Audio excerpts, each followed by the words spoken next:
Welcome to EDC Journeys. If you like the video, hit the thumbs up and enjoy.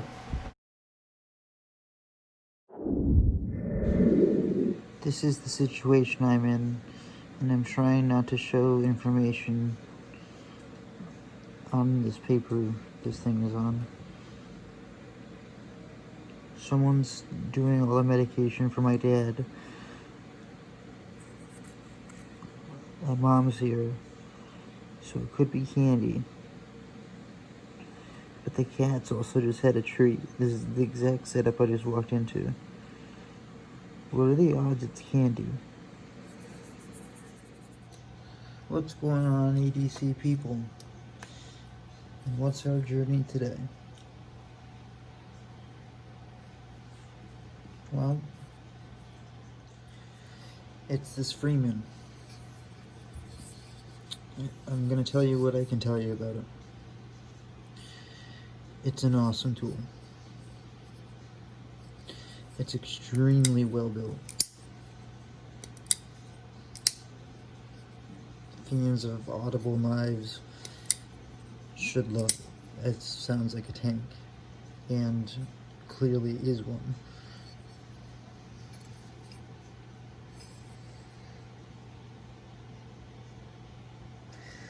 That ribbed blade is really kind of cool and unique. It's very sharp.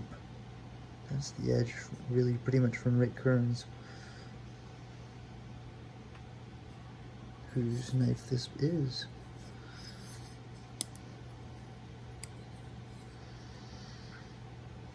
I do keep talking about seeing the screws. There's like it just feels like there's a lot of screws on this, but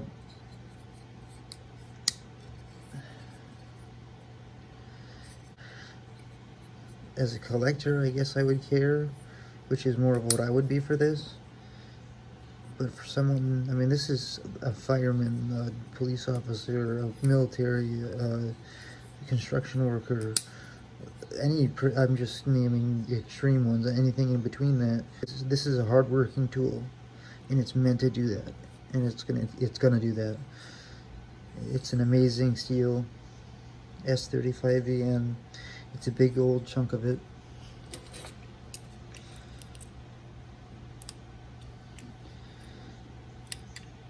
Oops. Almost 4.5 stock millimeters.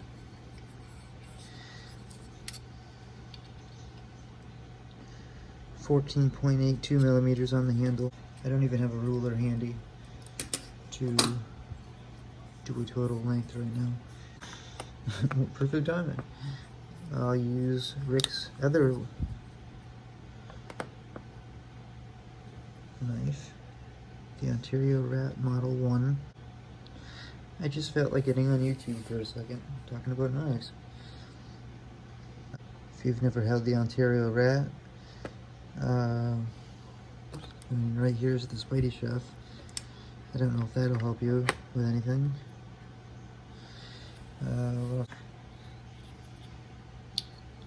Here's Rick's other, the real steel Luno.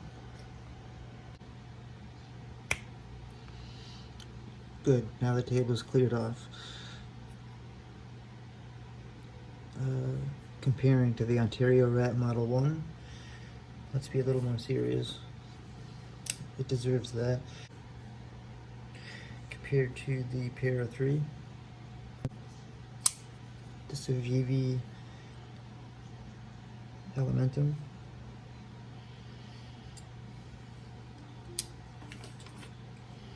hell, the Ganzo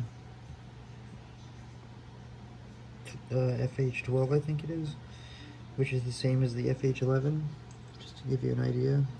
I don't really have much big enough handy, besides I guess the Spidey Chef, which is still kind of dwarfed compared to it, especially in girth.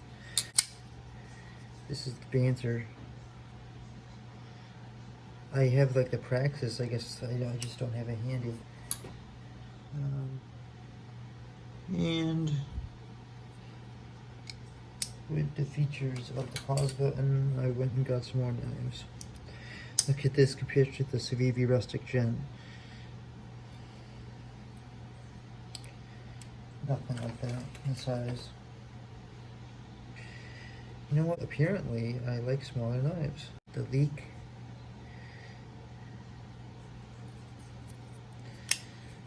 The FH31, which is kind of, it's a good, it's like perfect size really for me.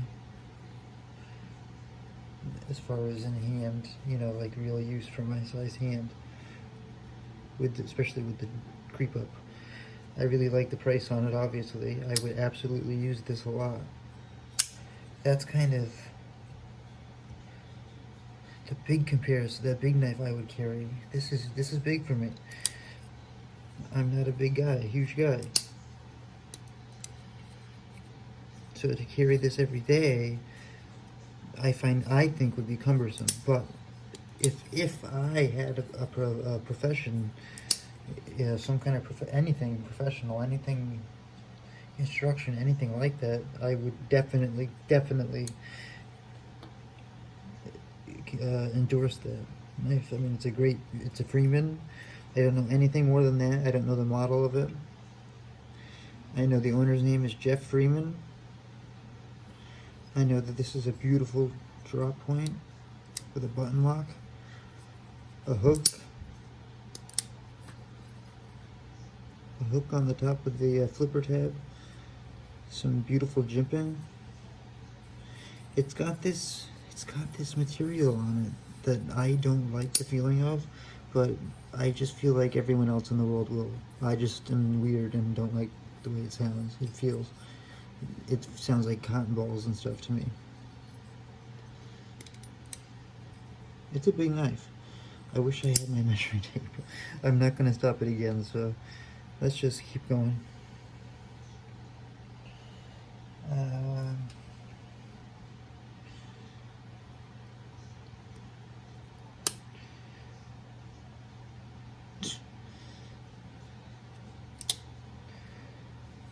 How about the Praxis? That's on the big side for me. I mean, it fits my hand well, but that's a big side. That's a big knife, in my opinion. So these two are still clearly like bigger handles. Here's a big handle, actually.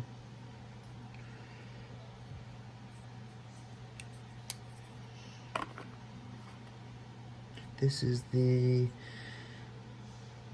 G738. Oh, I need to get my glasses. I need everything fixed.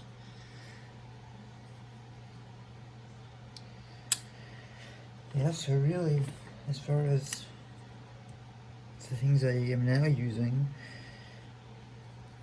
I mean, this is definitely one of the biggest knives I have, and I just don't really use it much. It's part of the collection for sentimental reasons, really, at this point. I see it's not even really worn in yet. It just kind of stays in the bag because it means something for other reasons. Things like this don't compare in size. You can't compare. They're not in the same league. I mean, you can use this for things that this would break in half for. I feel like. I mean, you can. I'm not talking about special scientific. You know, the metal can hold what. I'm just saying.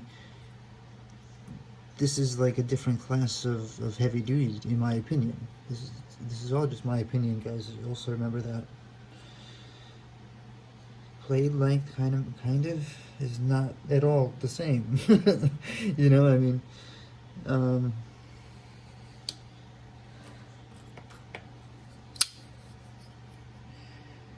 the Praxis has the same kind of profile blade geometry, except for it comes to a sharper point, but it's still dwarfed by the girth, you know, that 4.4 millimeters compared to what's the Praxis? Oh, we have it here. Well, it's 3.02, but it's also a hollow ground. It's gonna, you know, I mean, this is big behind the edge. That's one thing I do have to say. It's kind of big behind the edge, but again, for what I would use this for, it's the appropriate girth. Maybe you can bring it down a little bit, but I feel like it's the right decision for this class of knife and in this type of buyer. The amount that it sticks out of pocket is worth is good. You know, because of the weight of the knife, it feels good to pull it out with that. It's really nice in and out of pocket. I really like the fact that it has like slides on both sides. It's a really solid flipper. It's just, oh my gosh, that was almost smoky. It's very heavy duty right down to the tip. Look at that. I mean, it's just it's a beast, and and for a beast, it's fidget friendly. It's definitely like blade kind of heavy feeling. Let me just see if I can do this around the camera. This is, you know, this is pretty much parallel with the table. I'm almost every time retracting all the way back to the, with a slight twitch of my wrist, I can get it right back in. So that's how heavy it swings back in. It's kind of cool. It's definitely like, I don't know, I feel like Transformers or something. I really do.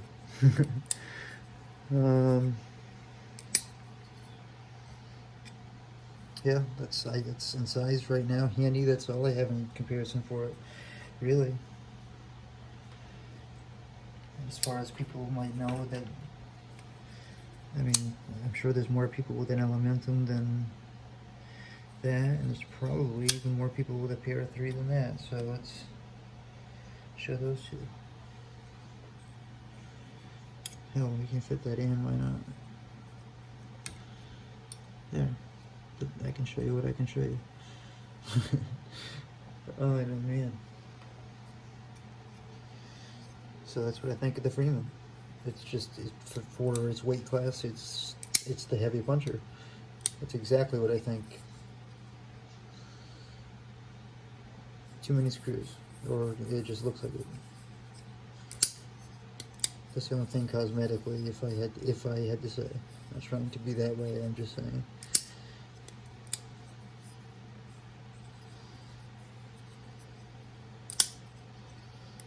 I mean, the deployment methods are awesome. That fuller works perfectly when you get used to it. For my little hand, it's all, you know, that blade is heavy duty, so it's swinging out. It swings out with force. It's a heavy duty knife, and it'll do its job. It'll do its job damn well. And I would absolutely say, anyone that needs this type of heavy duty knife for real work, that requires this type of heavy duty, here's a perfect example of what you can get. I think, in my opinion, that's where I think it sits in its weight class, as far as I'm concerned. That's about all I can say about it.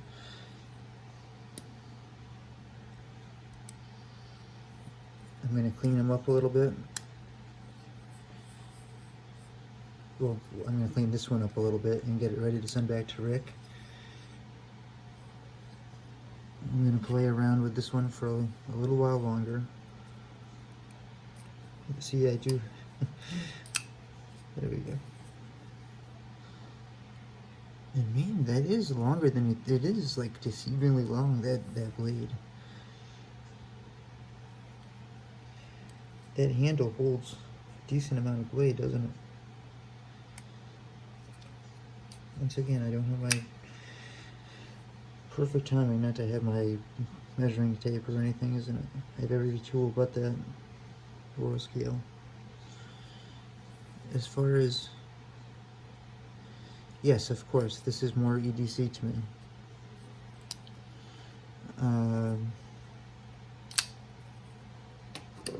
The Spidey hole is awesome, obviously. The finish on it is awesome, obviously. 2.84 millimeters stock with a flat grind all the way down. That beautiful finish on it shows, you know, it absorbs marks basically. Plus it looks awesome. It gives it that real use look. Of course, Rick's awesome edge on there. I'm gonna just drop back up, and pretty much that's it. Clean the blade from anything I've done. It's a great liner lock. It's got plenty of life. It's a beautiful color. So BJ Hilltop, or BJ Hill at Hilltop Knives and Gear, I think it is. Did a great job. Modding. Look at how many standoffs there are. This is this is a heavy duty work knife. I would, for the price that it is, this is see that's what I'm talking about weight class. Like these are both great work knives, but they're not the same league of great work knives. For this price, this is absolutely amazing, but I would never expect to get this at this price. But in this price range, this is actually this would be the work knife. You know, I mean, when I'm paying for something, when I'm paying this money, I'm expecting that quality. This is nice, but this is not that money. You know what I mean? I mean, I don't know how to say what I'm trying to say. Either you understand or you don't. It's nice. It's a beautiful take on the Rat Model 2. I love the pocket clip.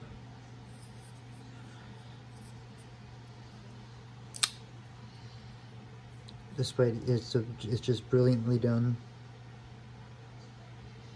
And look at that edge.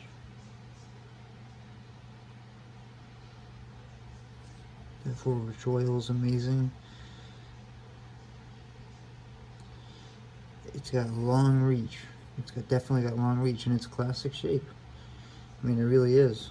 I mean, I don't know.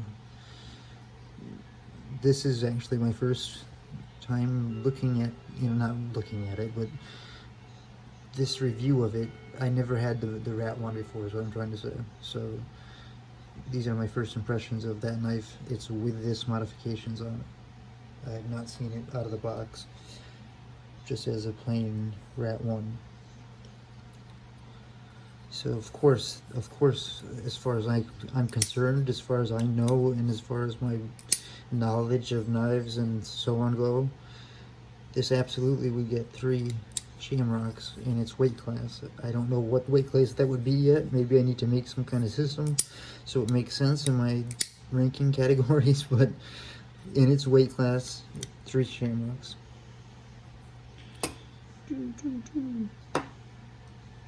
And then same with this. In fact, I don't know how. See, well, that's one thing. I don't know what it costs to get the modifications done, and that really makes a huge difference on this knife. It really does. Not that the non-modified version is not worth it. It definitely is, I think, but I haven't held it before. Okay, so just know that when I'm telling you about this. But I think that looks really cool, and I would love to have one done like that. That would be awesome. Anyways, as you guys know, I'm digging the chef. I'm really loving the fact that I'm like using it. It's suddenly that much more great to me because I'm treating it like a knife, and for some reason it feels good. Anyways, EDC Journeys, I'm all done. Have a good day, guys. Well, thanks for watching, and hope that helped someone somewhere. And if it did that, then I did my job. Have a good day.